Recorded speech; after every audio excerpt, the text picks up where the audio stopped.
Hello and welcome to Lost Love Chronicles.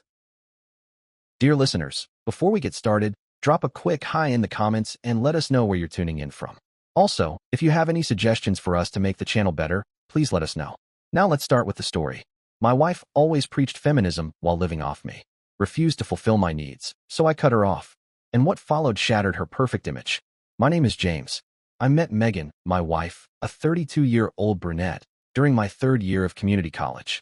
I was studying construction management, working part-time at a lumberyard to pay my tuition. She was in her senior year at the state university, double majoring in women's studies and business. Way out of my league, honestly. But somehow she noticed me when I was delivering supplies for the new student center being built on her campus. Looking back, I should have seen the red flags from the beginning. On our first date, I took her to this little family-owned Italian place. Nothing fancy, but the food was incredible: fresh pasta, homemade sauce, the works. She looked around the cozy dining room with its checkered tablecloths and candles, then said, "This place is quaint." Quaint, I repeated, half laughing, half worried. "Yeah," she went on, swirling her wine, "like something my grandparents might like. There's this rooftop place downtown. It's got a view of the skyline, you know? That's where important people network." It stung a bit, but she laughed at my jokes the rest of the night, reached across the table to touch my arm, and damn, she was the most beautiful woman who'd ever looked at me twice. I couldn't believe my luck. We dated for 2 years before getting married. During that time, she was all about her career ambitions, breaking glass ceilings, climbing corporate ladders, running the show. I was all in on supporting her. I worked overtime to help pay for her grad school applications, sat with her while she rehearsed interview answers, even drove her to networking events when her car broke down. I was so damn proud to be with someone so driven. But after we got married at 25, things changed. Not all at once. More like water wearing down a rock, bit by bit. Her big ambitions somehow shrank into expensive tastes and zero effort. The first job she landed after graduation was office manager at a small marketing firm. She lasted 3 months before quitting. I remember that night clearly. She came home slamming her bag on the kitchen counter. "Can you believe it?" she fumed. "My boss actually asked me to make coffee for a client meeting." I tried to reason with her. "Megan, that's just part of being new on the job sometimes. I mean, you're still in the door. You can work your way up." She glared at me. I didn't get a double major to fetch coffee like some secretary. Meanwhile, I was busting my butt. I'd worked up from basic construction to crew leader, then assistant project manager. 60-plus hour weeks, dirt under my fingernails even with the promotion. "Megan?" She bounced between a few receptionist gigs, never lasting more than a couple of months. It was always the same story. "They're sexist," she'd say. "The office is toxic. They don't understand work-life balance." Meanwhile, I kept grinding. We bought our first place together. Technically, I bought it. My down payment. My mortgage. About 4 years ago now. It was nothing fancy, just a decent 3-bedroom in a good neighborhood with good schools nearby. I was trying to think ahead. Kids, maybe someday. The first time Megan walked through the front door, she didn't even pause to take it in. She ran her hand over the countertop in the kitchen, wrinkled her nose. "This is so 2010, she said. I laughed, thinking she was joking. "It's solid granite, Megan. Looks fine to me." She shook her head. "We'll have to redo it. White quartz, maybe. And the backsplash is dated." I tried to change the subject. "Come check out the master bedroom, plenty of space." She barely glanced at the closet. "We'll need to redo the master bath too," she said, crossing her arms. "I deserve a soaking tub." I didn't mind at first. I figured she wanted to make our house a home, you know? Nothing wrong with wanting to put your own stamp on things. But then I realized she had zero intention of doing any of the work herself. None. These were jobs for professionals, meaning expensive contractors, never something her husband, who literally manages construction projects for a living, could handle on weekends. By year 5 of our marriage, I'd worked my way up to managing major development projects, overseeing millions in budgets, dozens of workers, juggling all the moving parts that keep a site from going to hell. My salary had more than doubled since we got married. I thought we'd finally have a cushion, save for a family someday, maybe put a little away for a kid's college fund down the line. Megan? She saw it as her personal shopping fund. A typical day for me. I drag myself out of bed at 5 a.m., get in a quick workout to keep my stress from boiling over, then be on site by 7 o'clock. I'd spend the whole day solving problems, subcontractors fighting over deliveries, inspectors dragging their feet, a supplier trying to switch out materials on us, and I was the guy keeping it all from going sideways. By the time I got home around 7 p.m., my back would be killing me from walking the site, my head pounding from reading blueprints all day, and my hands still calloused despite technically being management now. All I wanted, literally the only damn thing I wanted, was to walk through that door to a decent meal and a wife who acted happy to see me. Instead, I'd find Megan sprawled on our leather couch that I paid for, scrolling Instagram or glued to some trash reality show about rich housewives. The living room would be littered with shopping bags from places where a single t-shirt cost more than some of my guys made in a whole day. The house looked like a war zone. Dishes piled in the sink, laundry dumped everywhere, takeout containers overflowing from the trash can. If I asked about dinner, she wouldn't even look up from her phone. "Oh, I ordered DoorDash," she'd say. "Should be here in like 30 minutes. DoorDash again." I'd rub my temples. "Couldn't we just?" She cut me off, still scrolling. "You can Venmo me for your half. Venmo me for your half." Let that sink in. This was a woman sitting in a house I paid for, in clothes I bought her, living off groceries I'd stocked, with zero job, zero income, and she wanted me to Venmo her for my share of takeout because she couldn't be bothered to cook. The first few times, I just did it. Transferred her the money without comment. I was too damn tired to fight. But each time it happened, this knot in my stomach twisted tighter. We used to have sex regularly when we first got married. Nothing wild, just normal, healthy intimacy. But that had dwindled to maybe once a month, and even then, always on her terms, always when she wanted something. I started seeing the pattern. She'd get extra affectionate, act sweet, then a day later hit me with, "Oh, I saw this bag on sale. James, I really need it." On the rare occasions she did cook, she'd act like she deserved a damn medal. "I spent hours making this pasta, James," she'd say, all proud. "Hours." I'd glance at the pot. "Megan, it's box pasta with Jared sauce and frozen meatballs." She'd huff, like I'd kicked her dog. "Still, it's a lot of work. 20 minutes, tops." Meanwhile, my mom, who worked part-time as a school secretary, nothing fancy, still managed to have hot meals on the table every night of my childhood. I'm not saying I expected some 1950s housewife situation. I don't mind cooking or cleaning. I grew up with 2 brothers, so I knew how to take care of myself. I didn't need someone to baby me. But come on, I was working 12-hour days, commuting another hour each way, while she was doing what?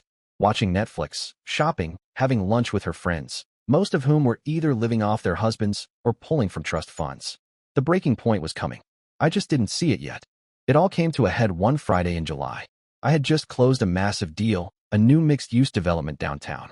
We'd managed to bring it in under budget despite all the supply chain nightmares since COVID. My boss had pulled me aside that afternoon, shook my hand, and told me I was being considered for senior project manager. That would bump me into solid 6 figures. For a guy who started as a basic laborer with a 2-year degree, this was the big leagues. I was damn ecstatic driving home. I even stopped to pick up dessert, cannoli from this old-school bakery, thinking maybe Megan and I could celebrate, maybe reconnect a little. Maybe this would remind her of the team we used to be. I walked in the door at 6:30 p.m., which was early for me, calling out, "Babe, I'm home." Got some amazing news. I found her in the living room, scrolling through her phone as usual. She barely glanced up. "Hey, there's no food. I wasn't expecting you back so early." I held up the dessert box. "I thought we could celebrate. The downtown project came in under budget, and Phillips is considering me for senior PM." She set her phone down, progress, I guess, and looked at me blankly. "Oh, that's nice," she said. "What does that mean exactly?" I started explaining about the bonus, how the promotion would put me over 6 figures, what it would mean for us, for the future. As I talked, I could see it, the gears turning behind her eyes, calculating how much more she could spend. Not once did she say she was proud of me. Not once did she acknowledge the blood and sweat that had gone into pulling off that project. Instead, she said, "That's perfect timing because there's this feminist podcast panel discussion in Chicago this weekend. All the big names will be there. It's like $500 for tickets, plus a hotel. But with your bonus coming," she trailed off, waiting for me to fill in the blanks. I felt my jaw clench. "This weekend," I was hoping we could celebrate together. Maybe go to dinner at Giovanni. That was our first date spot. Still my favorite place in town. She made a face, like I'd suggested we eat out of a dumpster. "Giovanni? That place is so basic, James. Besides, this panel is important for my networking. They're discussing the modern female experience in corporate America." I couldn't help myself. It just slipped out. "What would you know about corporate America? You haven't held a job for more than 3 months in years." Her eyes went ice cold, narrowed in a flash. "Excuse me? That's incredibly insensitive. You know how toxic the workplace is for educated women. The microaggressions alone." I cut her off, setting the dessert box down on the coffee table, my hands shaking a bit. "We need to talk about how things are going." She rolled her eyes so hard I thought they might stick that way. About what? Now, I'm trying to relax. I took a breath, trying to keep my voice steady. About this, I said, gesturing around at the mess, takeout boxes, dirty dishes, piles of laundry that never seemed to move. About our marriage. I feel like I'm carrying everything while you're just along for the ride. The look she gave me could have frozen hell.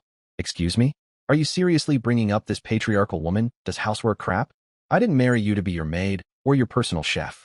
If you want someone to clean up after you, why don't you hire one with your big manly paycheck? I nearly choked. This isn't about gender roles, Megan. This is about partnership. I work my butt off all day and you contribute nothing. Not money, not effort, not even basic appreciation. Her spine went ramrod straight, eyes blazing. I contribute plenty.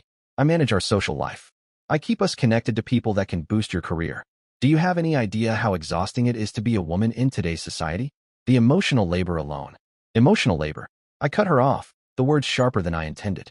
I've got guys at work breaking their backs every single day, coming home to help their wives with dinner, with kids, with life.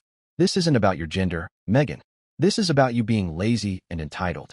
Her voice shot up an octave, practically screeching. Lazy? You think I'm lazy? You have no idea what I do all day. Just because I'm not out playing in the dirt with your construction buddies doesn't mean I'm not working. I'm maintaining our image, our social standing. I laughed, but there was no humor in it, just bitterness. The only image you're maintaining is on Instagram, pretending to be some boss babe while spending money you didn't earn. Her face turned bright red as she stood up, practically shaking. You're just threatened by a strong woman who knows her worth. My father would never speak to my mother this way. I let out a heavy sigh, tired to my bones. Your father is a corporate lawyer who makes 7 figures, Megan. And your mother actually raised you and your sisters while running a charity foundation.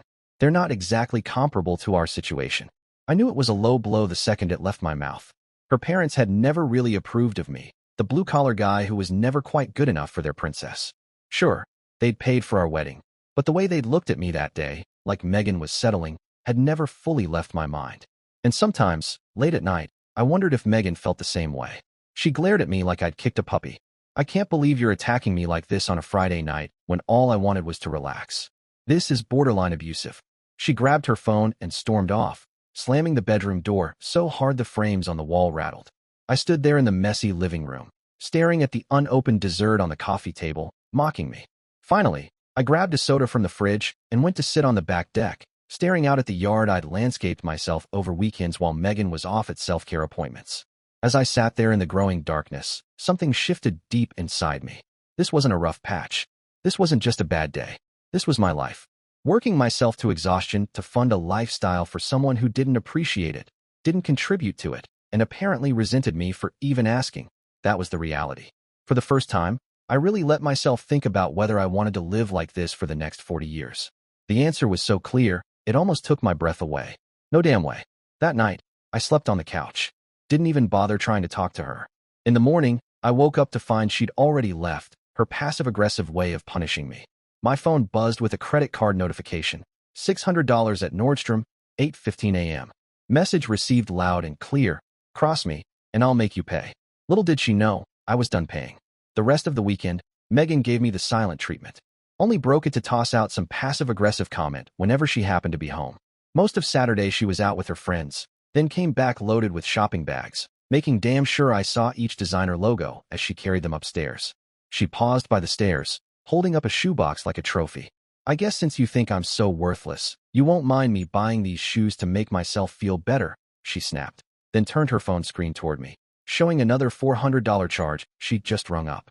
I said nothing, just let her climb the stairs with her attitude and her bags. Sunday morning, she waltzed into the kitchen, fresh as a daisy.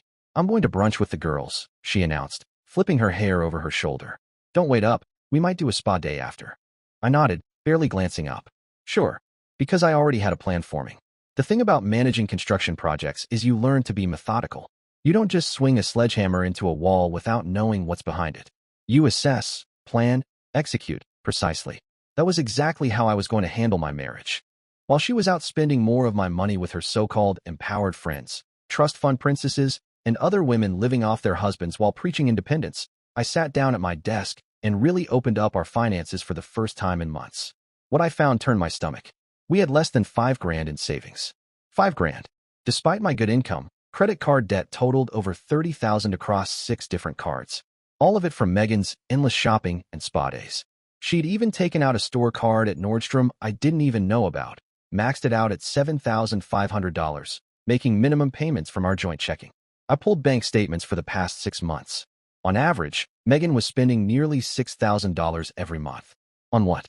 Clothes, restaurants, Uber Eats, Sephora, salon appointments, wellness treatments, whatever the hell those even meant. More clothes. Meanwhile, I hadn't bought new work boots in a year, even though the soles were practically worn through. Still hauling my gear in the same beat-up gym bag I'd used since college. And that fishing trip with my dad I'd been talking about for years, the one he'd asked about every time we spoke, kept getting postponed because we don't have the extra money right now, babe. That Sunday night, instead of blowing up at her when she came stumbling home tipsy from brunch at 7 p.m., no less, I made my move. While she was soaking in the bath upstairs, taking her sweet damn time with those expensive bath bombs I'd bought her for Christmas, I sat down at my laptop and went to work. First, I moved most of the money out of our joint account into a new account only I could access, leaving just enough behind to cover the mortgage and utilities for the next month. After that, I canceled every single one of her credit cards except for one, and set a $200 weekly limit on the remaining card.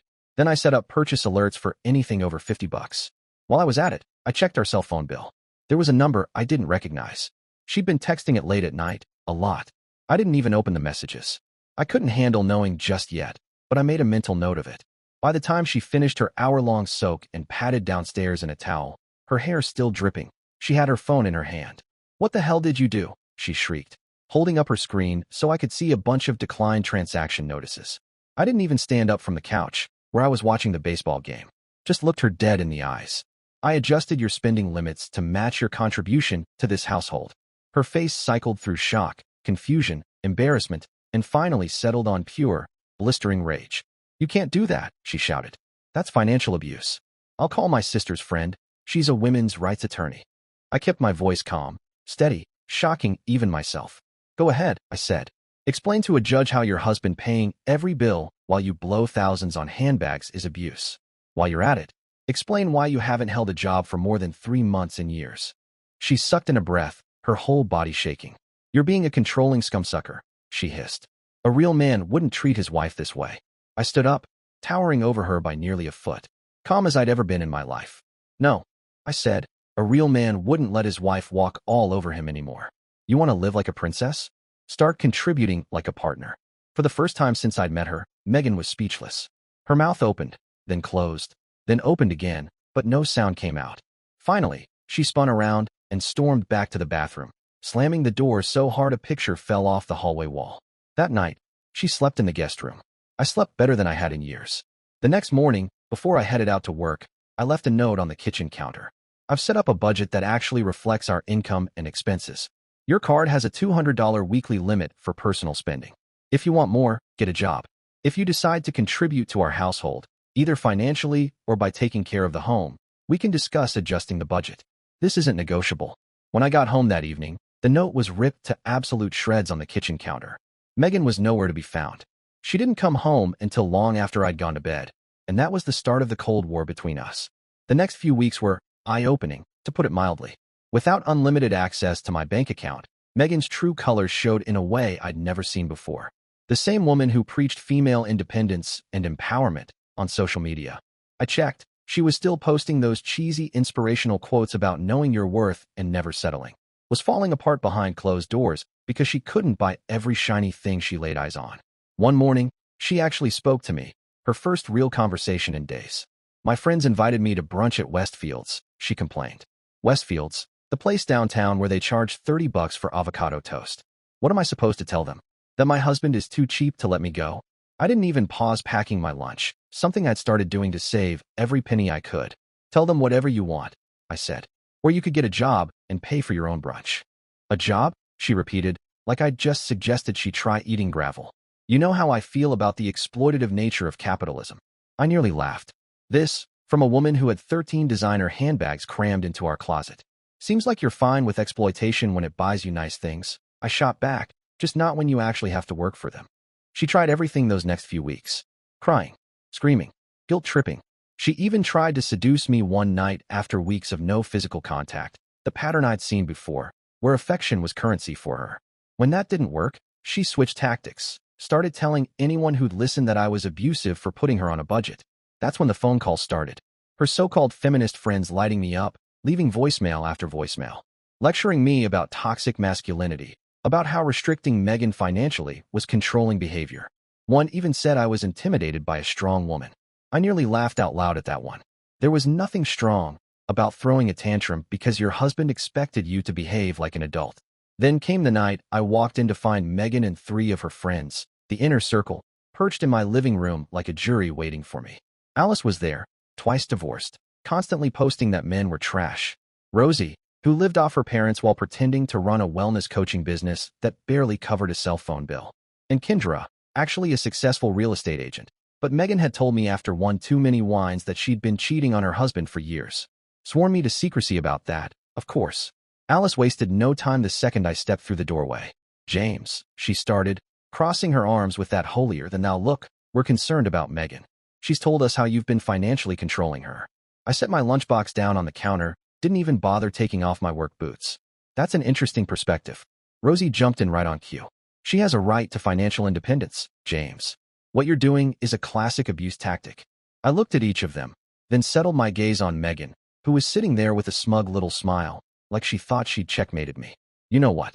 You're right, I said, nodding slowly. Megan absolutely deserves financial independence.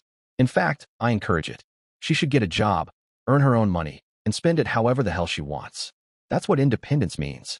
Kendra actually shifted in her seat, looking a bit uncomfortable. It's not that simple, James. Marriage is a partnership. Your money is joint money. I raised an eyebrow. Funny how it's only joint money when she's spending it. I fired back. But when I'm working 60-hour weeks to earn it, it's just expected. Tell me something. If I quit my job tomorrow and sat around at home while Megan supported me, would you all be here defending my right to joint money then? That shut them up, at least for a moment. Megan saw the silence and jumped in, voice quivering with what I now recognized as pure theater. You're twisting things, James. I contribute in other ways. The emotional labor alone. I cut her off. What exactly is this emotional labor you keep talking about? I asked, calm but cold. Because from where I'm standing, I work all day, come home, cook my own meals, do my own laundry, and get exactly 0 emotional support from you. So please, explain to me, and to your friends, exactly what labor you're contributing. Nothing. Total silence. Finally, Alice stood up, clutching her expensive designer purse, probably paid for by alimony from husband number 2. We're not going to stay here and watch you verbally abuse our friend. Fine by me. I shrugged. Megan, you might want to pack a bag, though. Alice's 1-bedroom condo might get cramped after a while. Megan's mouth fell open, then snapped shut again. She stood, glaring at me, before finally stomping upstairs to pack some clothes and her precious toiletries. I waited by the door and locked it behind them after they left, and for the first time in months, the house felt quiet in a way I hadn't realized I missed.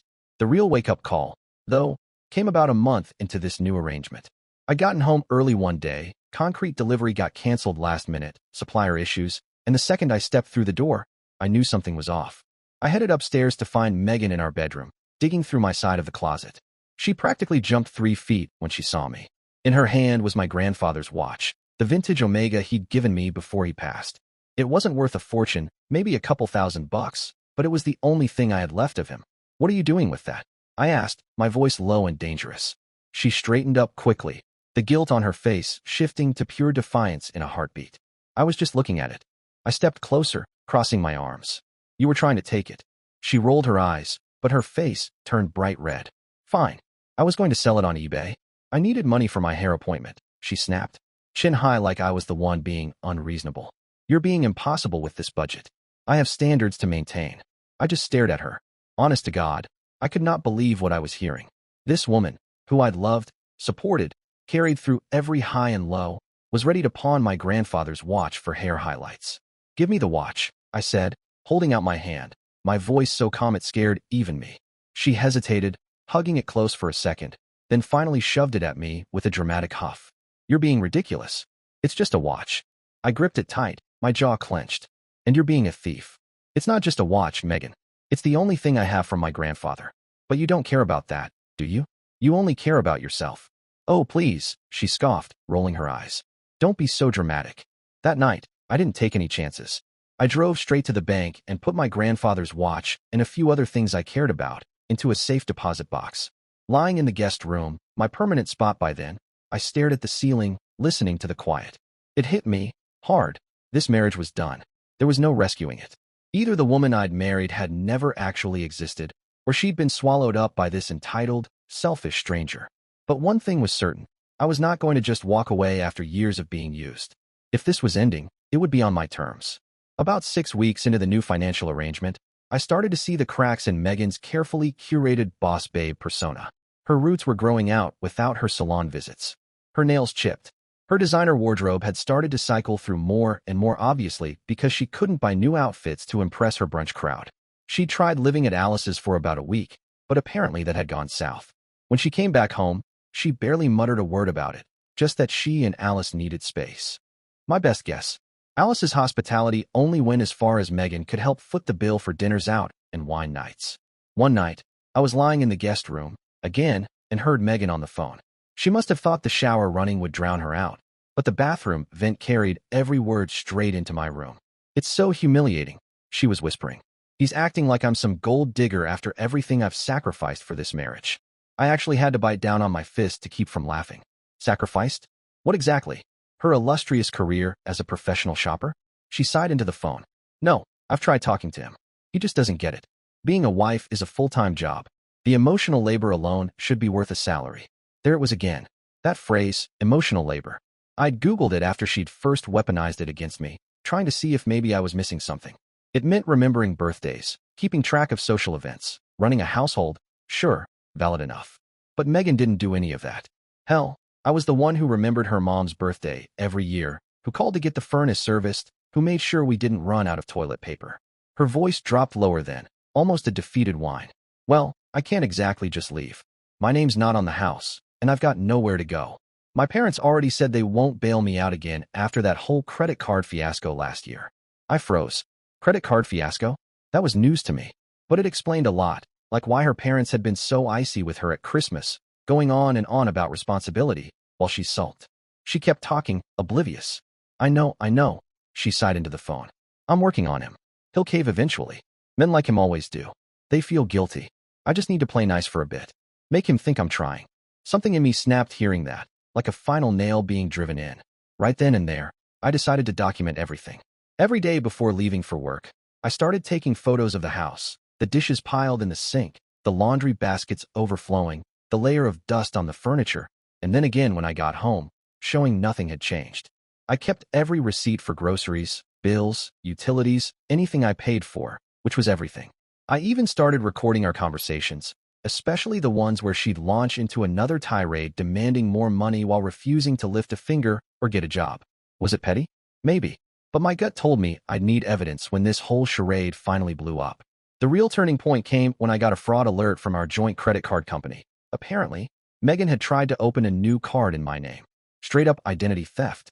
I confronted her that night, holding up the fraud alert letter. "What the hell is this, Megan?" She barely blinked. "It's not like we're not married," she shrugged, rolling her eyes. "What's yours is mine, right? Isn't that what you said in our vows?"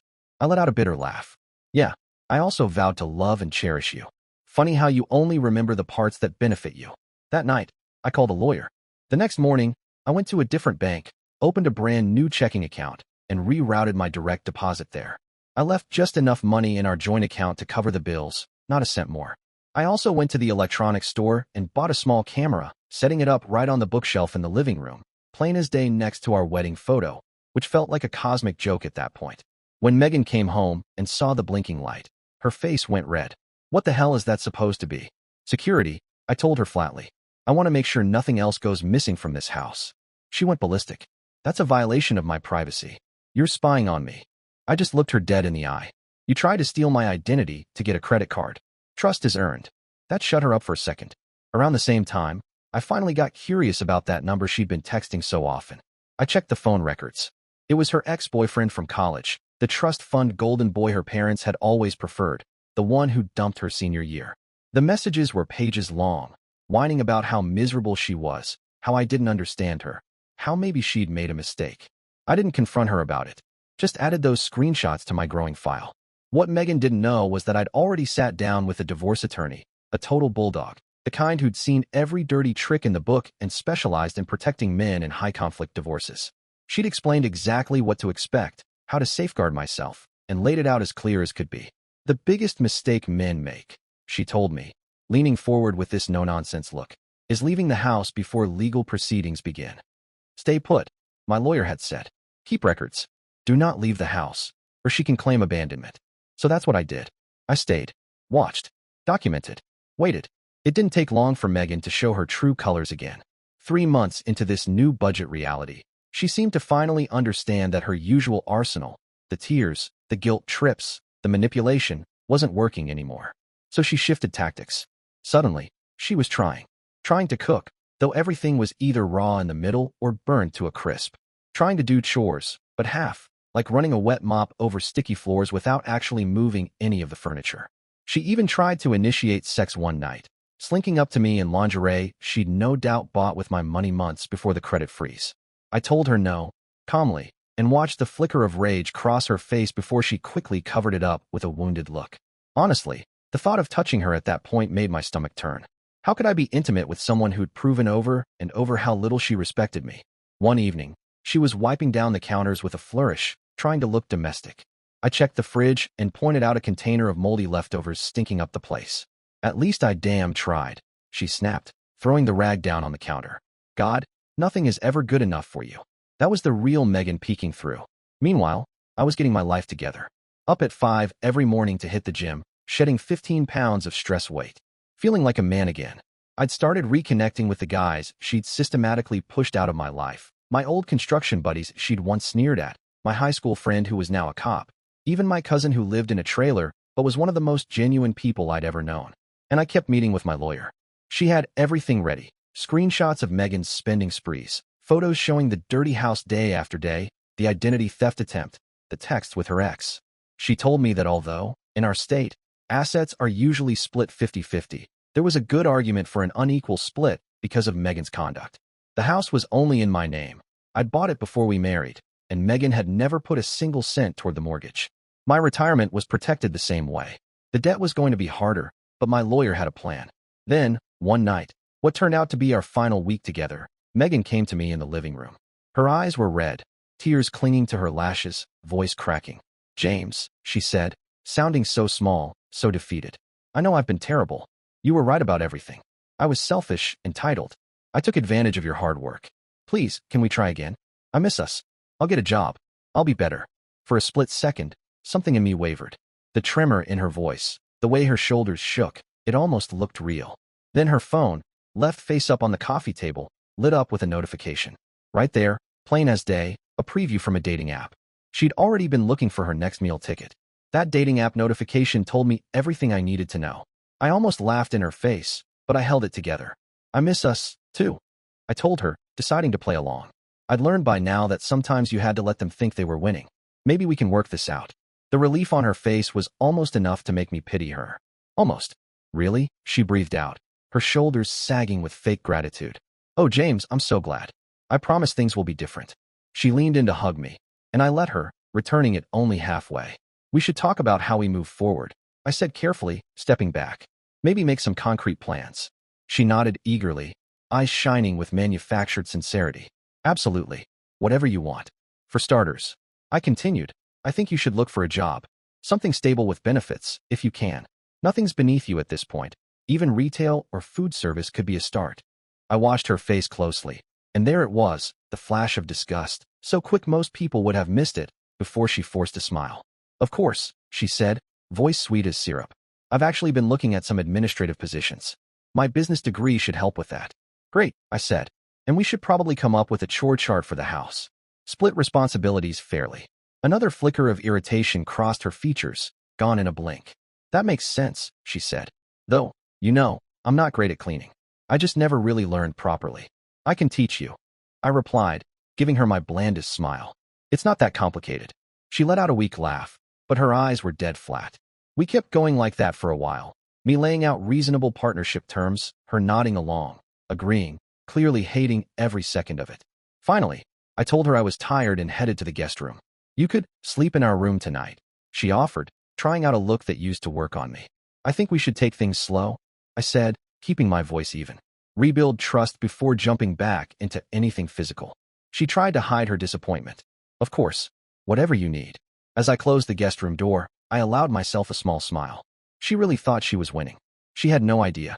2 days later, she gave me her heartfelt apology, tears, shaking voice, the whole performance, and I acted convinced. I told her I had a full day of meetings, wouldn't be home until late. Don't wait up, I said. She bought it. Why wouldn't she? I'd never lied to her before. She told me she was going shopping for a few basics with the small allowance I'd given her, making a point to mention how responsible she was being. Nothing extravagant, she'd said, trying to sound mature. I nodded, even adding a little extra to her weekly limit as a reward for her sudden interest in actually cleaning the house. She left around 8:30 that morning. I watched from the window as she pulled away, already on the phone with one of her friends, no doubt to complain about her mean husband. At exactly 9 a.m., the moving crew showed up. A few of my guys from the current job site, good men, loyal, happy to make a few bucks on their day off. I'd already packed most of my personal stuff over the last week, moving it little by little on my lunch breaks to my new place across town. Just the stuff with blue tape, I told the guys. Leave everything else. They nodded, getting straight to work. I'd been methodical about it, only taking what was undeniably mine. The big TV? Hers. The sectional couch she just had to have? Staying. But my dad's old leather recliner? Coming with me. My workbench, the one I'd built with my own hands? Coming with me. My weights, my bike, the things that actually mattered? Those were coming with me. I'd already secured a new apartment closer to my job site, paid up 3 months in advance from the stash of money I'd been quietly putting aside for exactly this moment. It wasn't anything fancy, just a small one-bedroom with a balcony that overlooked a little park, but it was mine. Mine alone. Megan had no clue it even existed. While the guys from the site hauled the last of my blue-tape belongings out to the truck, I walked slowly through each room one final time, making sure I hadn't left anything important behind. When I stepped into the bedroom, no, her bedroom, really, I looked at the row of designer shirts she'd picked out for me over the years. Shirts I'd never liked, never felt comfortable in. Stiff collars, flashy logos, shoes that pinched my toes bloody at weddings and business events. I left them all hanging right there. Let her have them. By noon, the guys had finished loading the truck. I did a final sweep of the house, checking corners, closets, under the sink. 7 years of my life were stacked up and ready to roll away. As I stood there in the empty, echoing living room, I felt this weird blend of grief and relief. Sure, there were good times here, back in the early days before the rot set in, but those memories felt like they belonged to someone else now. In the kitchen, I laid out 3 things on the counter. First, the divorce papers, already signed by me, ready for her to finish and file. Second, a USB drive with every photo, receipt, message, and recording I'd documented, just in case she tried to spin a new story. And last, a letter I'd spent days writing. No rage in it, no cheap shots, just the truth. Line by line, I explained how her choices, her manipulations, and her total lack of respect had destroyed everything we had built. I ended the letter simply. I wish you well. I hope you find what you're looking for. Then I walked to the bookshelf, looked at that wedding photo one last time. Jesus, we looked so happy, so bright-eyed, so hopeful. I barely recognized those 2 people. I shook my head, set my house key and wedding ring down next to the divorce papers, and closed the door behind me. Then I turned off my phone. Climbing into my truck, I didn't look back. I drove straight upstate to Mark's cabin, 3 hours away. Mark had offered at the moment I told him what was going down. You'll need somewhere to decompress, man, he'd said. Somewhere she can't find you right away. He was dead right. I spent the whole weekend with a fishing rod in my hand and a beer in the other, sleeping like the dead, waking up to nothing but birds and breeze. No social media, no guilt, no games. Just quiet.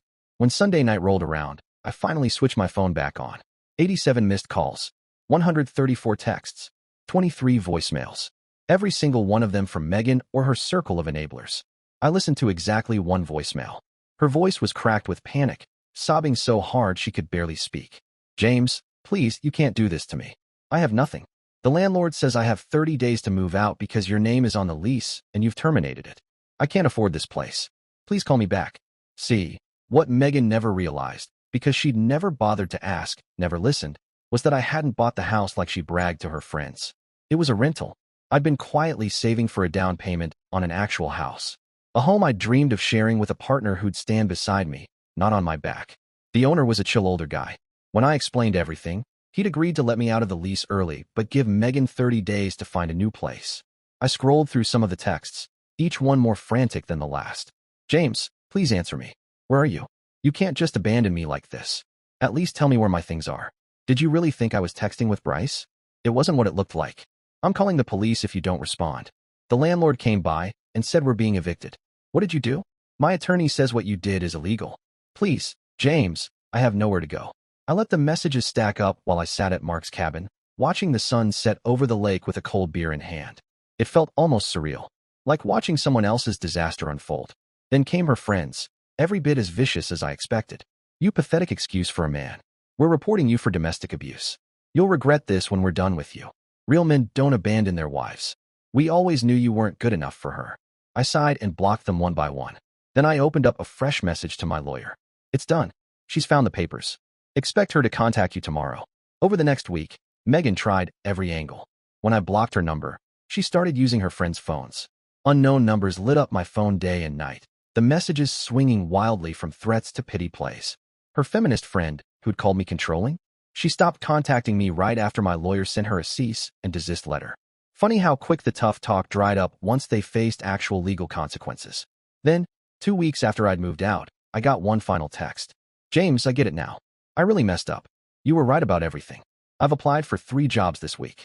I'm staying with Alice, but she's already hinting I need to contribute to rent. I never realized how much you did for me. I took you for granted, and I'm so sorry. If you could just help me out until I get on my feet, maybe loan me enough for a security deposit on a small apartment, I'll pay you back. I promise. I've learned my lesson. For a second, I almost felt something. Then I remembered the look on her face when I caught her trying to sell my grandfather's watch, and every sleepless night came rushing back. I typed slowly and carefully. Sounds like you're finally experiencing the reality of being an independent adult. Congratulations on the personal growth. The divorce will be finalized in 60 days. Don't contact me again. Blocked her number for the final time. When I met with my lawyer later that week, she went over everything with me. James, she'd said, looking impressed, you've built the cleanest case I've seen in a long time. I couldn't leave anything to chance, I told her. The aftermath was about what I expected. Megan had scraped together a cheap lawyer who tried to paint me as abandoning her, tried to claim she'd supported my career, maintained our home. The judge, God bless him, literally laughed when my attorney laid out the evidence. Photos of the moldy fridge, screenshots of her online shopping binges, her texts begging me for money while bragging on Instagram about boss babe energy. In the end, we settled. I took on the debt she'd racked up, about $25,000 after I'd already paid down some of it. In exchange, she waived any claim to my retirement accounts and my future earnings. She got to keep her car, the one I'd paid off but had put in her name, stupidly thinking that would make her feel independent at the time. Her clothes, her ridiculous collection of handbags, and a few pieces of furniture she'd insisted on picking out, those went with her too. Fine by me. I got my freedom. It's been 6 months now since the divorce was finalized. Way faster than I'd even hoped for. Apparently, judges don't have much patience for someone who tries to commit identity theft against their own spouse and then cries about financial abuse. After the dust settled, I bought myself a little place, nothing flashy, just a 2-bedroom ranch about 10 minutes from my job site. 1/4-acre lot, enough space for a fire pit in the backyard, maybe a vegetable garden next year if I feel like trying. I paid for it with my yearly bonus plus the down payment I'd been squirreling away since long before Megan ever guessed I might leave. I walked in the first day, dropped my boots by the door, and just stood there breathing in the quiet. No designer throw pillows. No scented candles that gave me a headache. No live, laugh, love signs plastered over every damn wall. Just clean, comfortable furniture I'd pick myself, and the absolute freedom to leave my dirty work boots wherever the hell I pleased. The best part? Peace. No one following me around complaining about a water spot on the sink. No one calling me sexist because I asked for a bit of help around the house. Just me, living in a place that felt like home again. I've started dating casually. Nothing serious, not rushing into anything. I learned that lesson the hard way. I actually met someone at my buddy Mark's barbecue last month. Sienna, a nurse, works 12-hour shifts, told me on our second conversation that she'd rebuilt her own brake pads once because the mechanic tried to rip her off. Our first date was at a small diner, nothing fancy, just burgers and coffee. When the check came, she reached for her purse. Let me get half, she'd said, totally matter of fact. I blinked at her for a second, probably looked like a deer in headlights. You want to split the check? I asked, still trying to process that. Sienna laughed. Yeah, why wouldn't I? I work, you work, we're both adults. Dear listeners, please share your thoughts in the comments section below and don't forget to like, share, and subscribe.